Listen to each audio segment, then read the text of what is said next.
नमस्कार. तर सर्व शेतकरी मित्रांचे सहर्ष स्वागत. शेतकरी मित्रांनो, बघूयात सोयाबीन मार्केटचे बाजारभाव काय आहेत.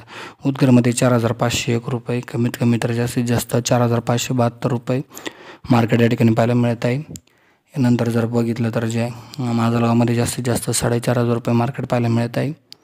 कमीत कमी सुद्धा 4,000 रुपये मार्केट या ठिकाणी पाहायला मिळत आहे. यानंतर जर बघितलं तर छत्रपती संभाजीनगरमध्ये जास्तीत जास्त 4,251 रुपये मार्केट पाहायला मिळत आहे. या ठिकाणी कमीत कमी 4,000 रुपये मार्केट आहे. यामध्ये जर बघितलं तर जे 60 क्विंटलची आवक आलेली आहे. 1200मध्ये बघा जास्तीत जास्त 4,500 रुपये बाजारभाव आहे. या ठिकाणी जर बघितलं तर जे कमीत कमी सुद्धा जे 4,000 बाजारभाव या ठिकाणी 1200मध्ये आपल्याला पाहायला मिळत आहे. या ठिकाणी 200 क्विंटलची आवक आलेली आहे. यानंतर जर बघितलं तर शहादामध्ये जास्तीत जास्त 4,200 तर जास्तीत जास्त सुद्धा 4,200 रुपये बाजारभाव आहे. या ठिकाणी जर बघितलं तर आवक जे आपली 4 क्विंटलची आलेली आहे. व्हिडिओ आवडल्यास लाईक करा. धन्यवाद.